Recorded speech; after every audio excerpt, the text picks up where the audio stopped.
Hi, my name is Deborah Keleman, and I'm the owner-operator of a metaphysical store here in Southwest Florida in Fort Myers. And I am currently teaching classes and have been since 1994 on Reiki, Tarot, tea leaf reading, Wicca, and many other assorted classes. And today we're going to be discussing about gods and goddesses. And I'm going to be answering some of the most frequently asked questions about gods and goddesses. So I'm going to start with, what are they?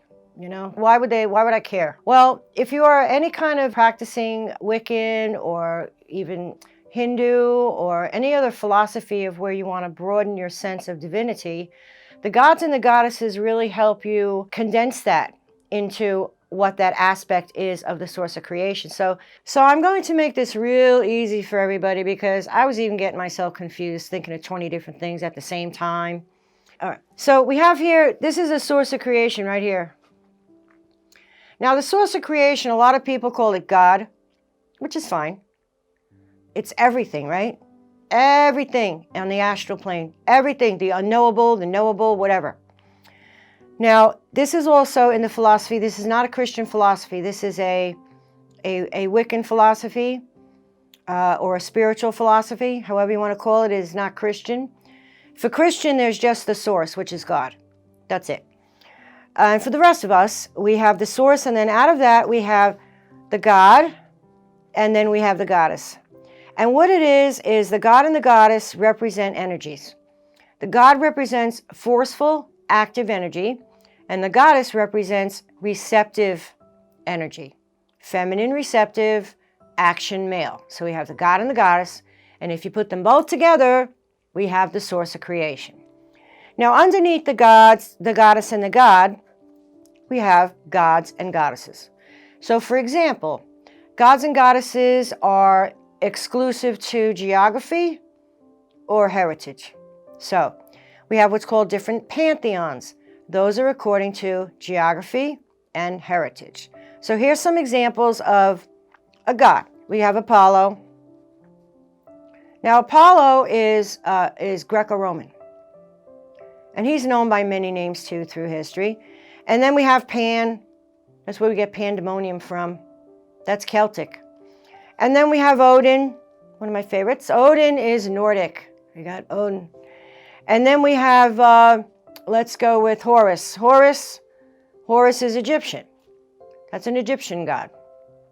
That's just some examples. Now, for the goddess, and also the god represents the sun, S-U-N, S-O-N, however you want to do it. And the goddess represents the moon. So we have the yin and the yang here. So for goddesses, for some examples of goddesses are Diana, she's Greco-Roman. And then we have Astarte, Babylonian.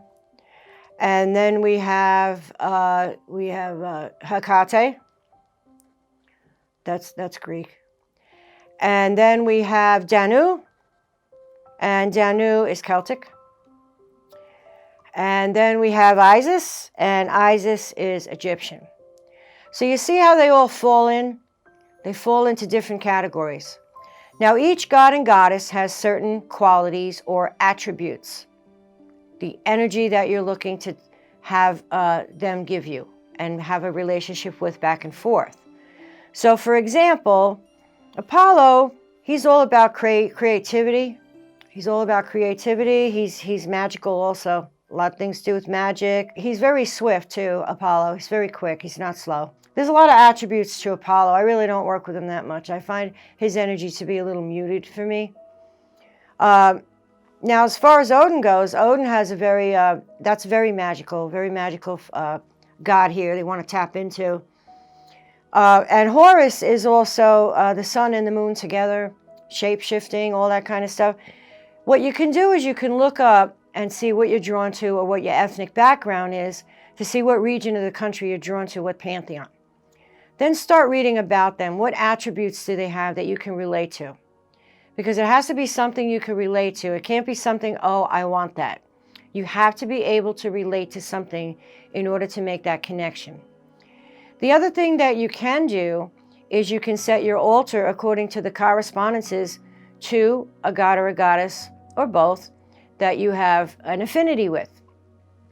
So what you're going to do is you're going to get your colors, altar cloth, candles, maybe some statues or representation, and things like that. You can also make an offering every day. You can write a prayer and say the prayer every day for whatever you want to have with this relationship with this god or goddess. It's very vast, gods and goddesses. If you look at the Hindu philosophy, there's thousands. I can't wrap my head around that. There's thousands. For every little tiny thing, there's a god or a goddess.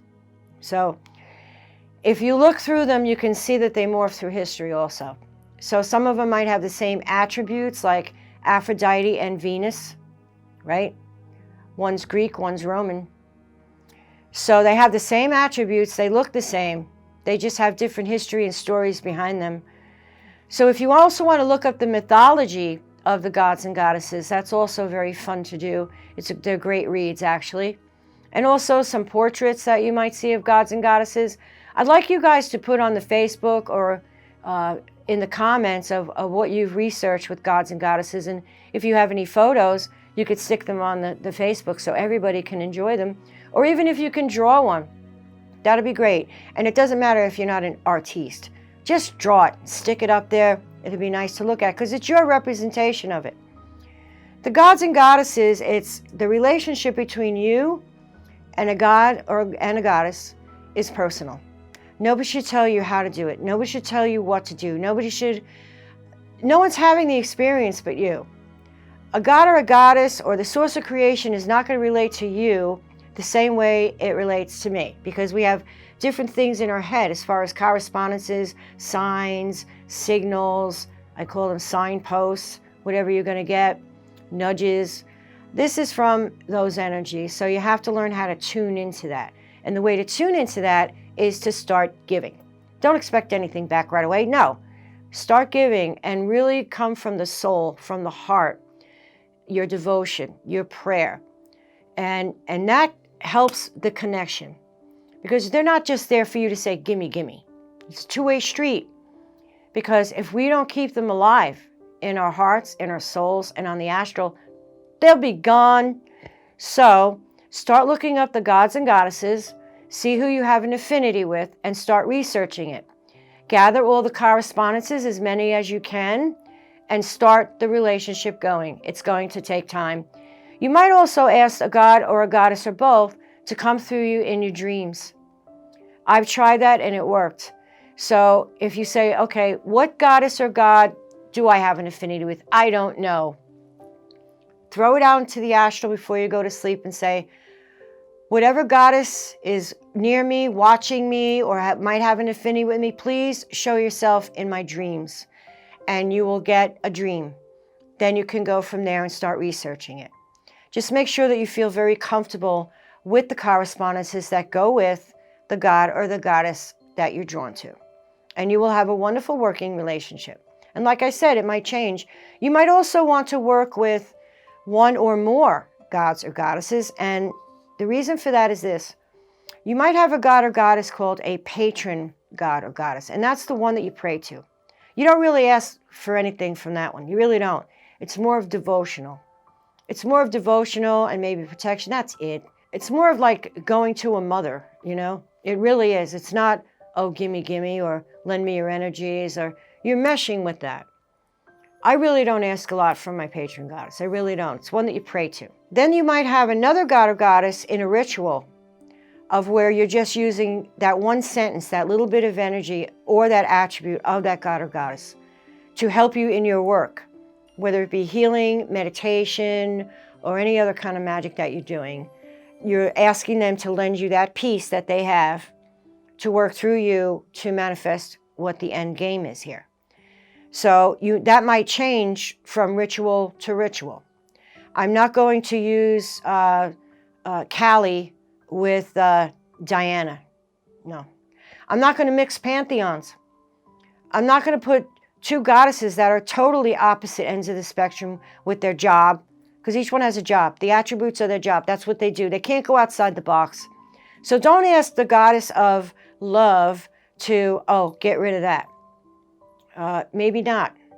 Look up the goddess. There are gods and goddesses that do have the love and the war. Aries, Aphrodite, Venus, basically Aphrodite.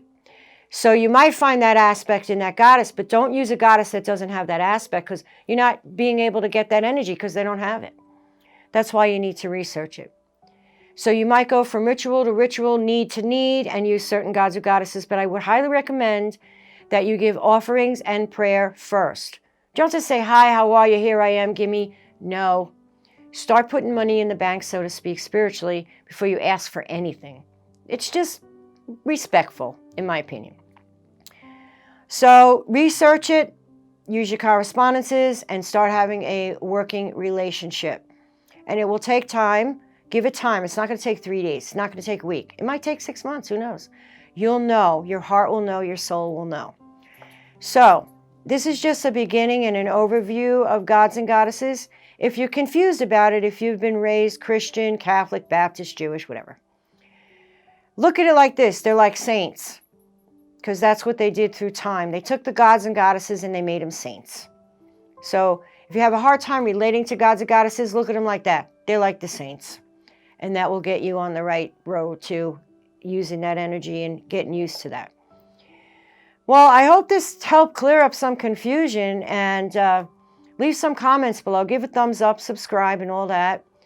And if you have any questions, you can contact me here at The Labyrinth, Monday through Saturday, 10 a.m. until 7 p.m., and Sunday, 12 to 5, 939-2769, area code 239.